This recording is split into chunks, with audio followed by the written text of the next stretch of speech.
Hey everybody, welcome to Startup Garage Live. Today, really exciting topics. We're going to be talking about how Meredith over here grew to 95,000 subscribers on YouTube, and also how she picked her first name for her first business. So stick around with us.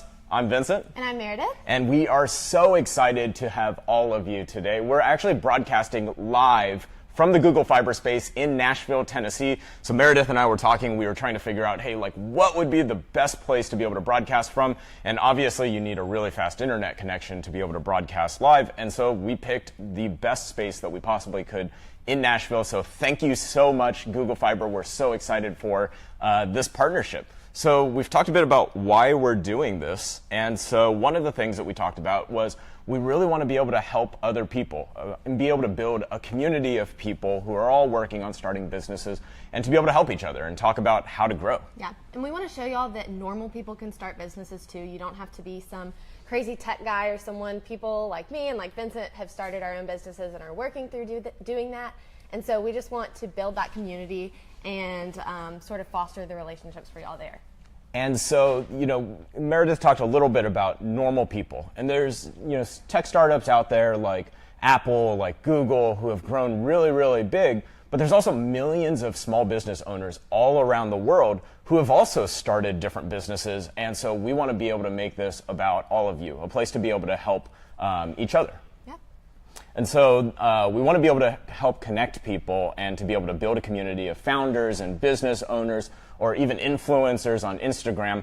And so, Meredith, that's actually where you started out, right? Right. So my name is Meredith. I'm from Birmingham, Alabama, and I now attend Belmont University here in Nashville. I'm a junior this year, and I'm studying entrepreneurship and marketing. And through my majors, I have gained so much experience and been able to go through the process of actually starting my own business. And kind of what led me there before being an entrepreneurship major was this YouTube channel that I have. So I have made videos for about 4.5 years now about fashion and beauty and lifestyle. And now that I'm in college, I've kind of transitioned into more of a college advice blog. That is so awesome. I see that there's a few of you who have joined us today. Feel free to hit that like button down below, or there's also a comments. We can actually see the comments live, so feel free to ask questions to us. Meredith mentioned that she moved to Nashville. I also moved to Nashville about 4 years ago, originally from California. Started a couple companies along the way, so had a publication with 500,000 people who are reading this thing, went to school for journalism, and so built that. Worked on an events company in Los Angeles for a little bit, started a clothing apparel line for a little bit. And so we want to learn a little bit about the audience, right? Yeah, we do. So let us know where y'all are watching from. Comment down below. Leave us a little message down there. And also, do any of you have businesses? Are you business owners yourself, or are you just tuning in for fun? So first topic we wanted to talk about today was, Meredith, you have been quite successful on YouTube. Correct. How many followers or subscribers do you have on YouTube? I have about 95,000. And so you started out actually doing this by, I assume, watching YouTubers? Yes. So I watched YouTube videos for years and years before actually starting my channel myself, but I realized it was something that I wanted to do and that it was pretty easy just to get started with, and I just decided to go for it. So who are your favorite YouTubers? Oh boy. Some of my favorite YouTubers at the time were all of the beauty guru lifestyle vloggers back in the day. So I used to love Bethany Moda and Meredith Foster, and also we have the same name, so I just thought we were going to be best friends. That is awesome. Now, as you started getting rolling on YouTube, was there anything that surprised you that you didn't expect or didn't anticipate? Something that I did not anticipate was how hard it was going to be to keep up with my channel and how much of a commitment it actually is. So I was trying to post videos once or twice a week at the time, and at the time I was in high school, and now that I'm in college, it's even more difficult to keep up with that, and I never realized how much work actually goes into creating and maintaining a channel. A lot of people talk about editorial calendars, which is almost like something you would expect like a blog or a newspaper or a TV show to have. What tips do you have, and how do you keep track of different ideas and when to schedule it and things like that?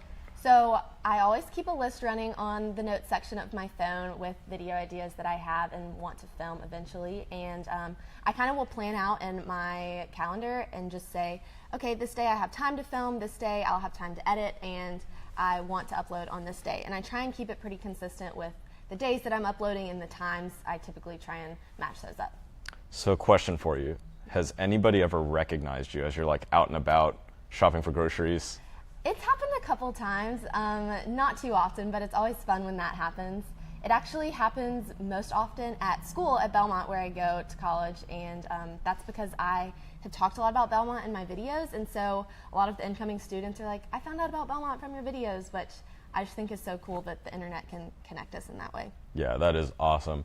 So one of the goals that a lot of YouTubers have is monetization of YouTube. So you can obviously do that through monetization through advertisements that are shown, as banner ads over the video or right before the video. And a lot of people do that through sponsorships or partnerships as well. So what does that journey look like for you?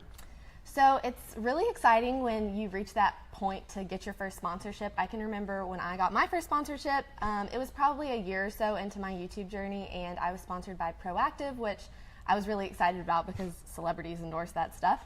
And so my tips for that would be to wait for the right time. Don't try and jump into any sponsorship if you don't think it's going to fit your channel or your brand well. And also be picky with your sponsors, because ultimately that is how you're going to be representing yourself. And if it's not true to you, you're probably going to want to stay away from that. Yeah, really great advice.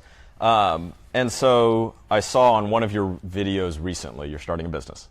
I am starting a business. Tell me about that. So I have really realized my passion for fashion through my YouTube channel, and being able to talk with my subscribers and hear their feedback. They also seem kind of excited about this idea that I've had, and I'm really excited to be starting an online women's clothing boutique. So that is what I'm working on right now.